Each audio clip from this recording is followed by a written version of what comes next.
Coucou à vous mes natures, j'espère que vous allez bien. Oh ça fait plaisir de vous retrouver pour ce nouveau numéro, surtout que je viens avec de très bonnes choses parce qu'aujourd'hui on va parler d'un sujet très important, très intéressant, vous serez d'accord avec moi. Alors oui, on va parler de la fameuse pathologie qui sévit beaucoup, énormément en Afrique. Il faut dire que c'est une pathologie qui touche aussi bien les enfants que les adultes. On parle de la fièvre typhoïde.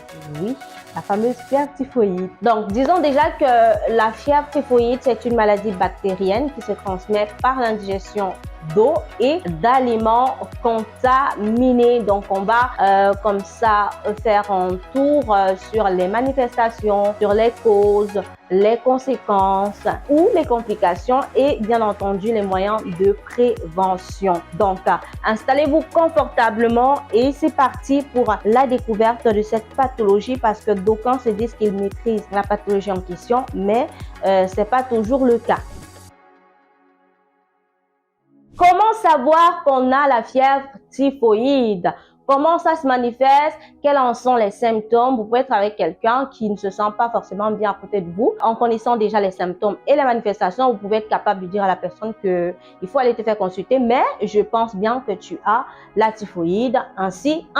Donc voilà. Alors, comme manifestation, on a donc les courbatures. Vous allez ressentir des courbatures tout le temps.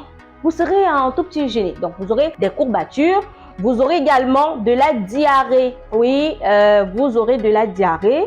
Vous aurez des yeux de couleur jaunâtre. Donc, vous remarquez que vous avez des yeux de couleur jaunâtre. Voilà, interrogez-vous déjà. Oui, c'est la typhoïde que vous avez. Le mal de tête, il est souvent très intense. Cette douleur-là à la tête. Donc, très intense pour le mal de tête. Et enfin, la perte d'appétit. Donc, voilà les manifestations de la fièvre typhoïde, du moins ces manifestations les plus courantes. Maintenant, quelles sont les causes de ces bobos? Il y a plusieurs causes qui nous entraînent donc à avoir la fièvre typhoïde. Ces causes-là qui sont à l'origine de la fièvre typhoïde. On a ici déjà le plus important que vous devez savoir, c'est qu'il s'agit d'une maladie de la saleté. Donc, au départ, il faut être propre. Voilà, c'est ça.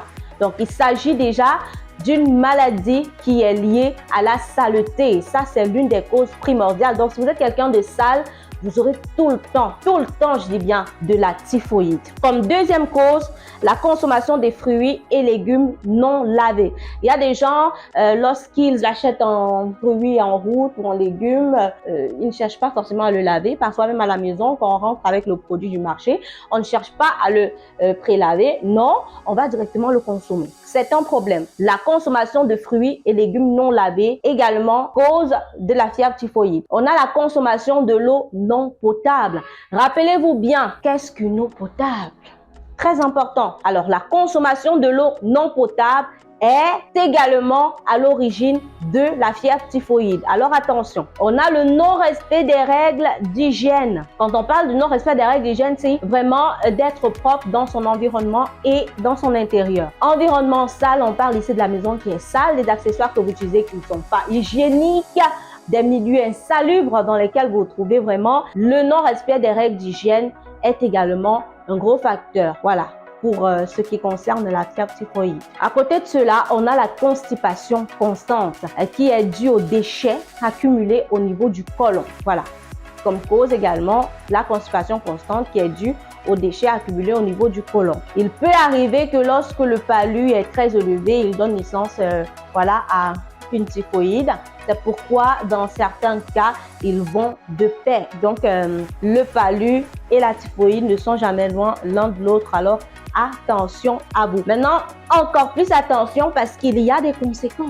Saviez-vous que le fait d'avoir la typhoïde entraînerait d'autres maladies plus graves, des complications encore plus immenses? Vous allez vous retrouver avec la typhoïde et plein d'autres paramètres encore là-dessus. Donc, on parle des conséquences. Les conséquences de la typhoïde sont souvent dues au fait que la bactérie appelée Salmonella est ingérée dans le corps, se multiplie puis passe dans la circulation sanguine. Alors, une fièvre typhoïde mal soignée entraîne des hépatites. Est-ce que vous le saviez? Une fièvre typhoïde mal soignée, je dis bien, entraîne des hépatites. Alors, si vous avez la typhoïde, prenez le temps, prenez de la peine à bien traiter votre typhoïde. Sinon, elle risquerait d'entraîner l'hépatite. Maintenant, comme autre conséquence de la typhoïde, c'est l'anémie. Et on sait que l'anémie peut conduire souvent au pire qui est la mort. Il faut le dire. On a la déshydratation du corps due à la diarrhée que vous provoque la fièvre typhoïde. Également, c'est une complication. Et enfin, on a la perte de mémoire, ceci dû au surmenage. Donc voilà quelques conséquences occasionnées par la fièvre typhoïde. Mais maintenant, il y a des moyens d'éviter comme ça de contracter la fièvre typhoïde. Qu'est-ce qu'il faut faire? Disons que la fièvre typhoïde est courante dans les endroits où l'assainissement est insuffisant et où l'eau potable manque. C'est pourquoi il faut au préalable toujours assainir nos points d'eau à la maison. Quand on parle d'assainir les points d'eau à la maison, je vais parler pour ceux qui ont des robinets, en extérieur comme en intérieur. Rassurez-vous toujours que cette zone soit bien nettoyée, bien propre, vraiment.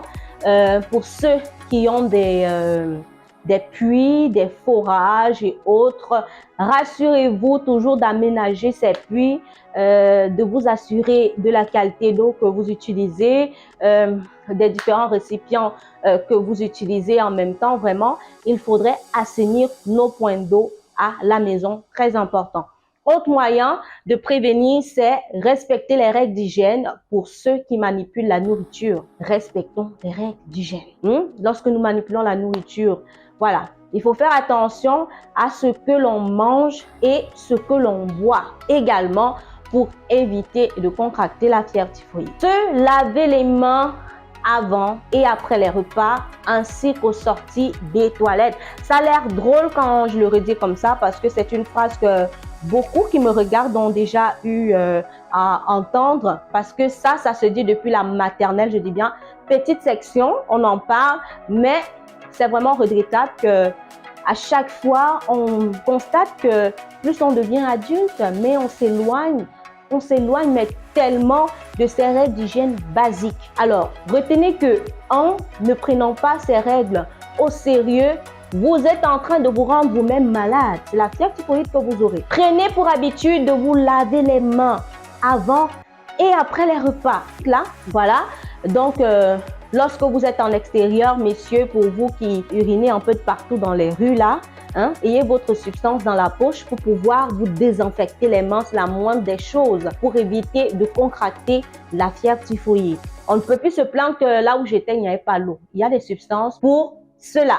Évitez l'excès de consommation des produits à base de farine. Évitez de trop consommer des produits à base de farine. Du pain, gâteau, spaghettis. Vous en connaissez encore plus que moi là-dessus. Revoir ses normes de propreté ou d'hygiène dans son environnement. On en a parlé, on revient là-dessus. Enfin, on va dire que se déparasiter le corps et nettoyer le côlon une fois après 3 mois au plus. C'est important de vous déparasiter le corps et le côlon une fois après 3 mois au plus. Et pour finir, évitez de fréquenter des milieux insalubres.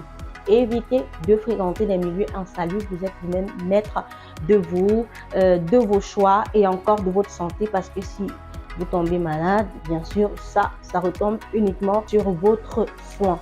Donc, attention. Maintenant, il y a des moyens de traitement en dehors de ces moyens de prévention qu'on a cités. Pour ceux qui ont déjà la fièvre typhoïde, vous le savez très bien, même à l'hôpital, on le dit, la fièvre typhoïde se soigne à l'indigène. Moi, je vous dirais, la fièvre typhoïde se soigne avec des personnes habilitées spécialistes, d'accord? En médecine africaine. Donc, pour ceux qui ont déjà la fièvre typhoïde, ne vous inquiétez pas car Afrique Nature a développé une solution appelée Artemix. une puissante concoction qui déparasite le corps, renforce le système immunitaire et soigne la typhoïde, peu importe la durée. Donc voilà, la solution, elle est toute faite, elle est toute donnée. Afrique Nature d'ailleurs est située du côté du quartier Santa Barbara, juste après la fondation Tchungi. Voilà, vous n'allez pas du tout vous perdre, hein, c'est vraiment en bordure de route, visible par tous. Et aussi, vous pouvez tout simplement nous laisser en commentaire si vous avez besoin de services. On se fera un plaisir d'y répondre sans aucune peine. Donc, j'espère que le numéro, il vous a aussi bien réconforté que moi. En vous souhaitant de toujours rester en santé, je vous dirai à très bientôt. Au revoir.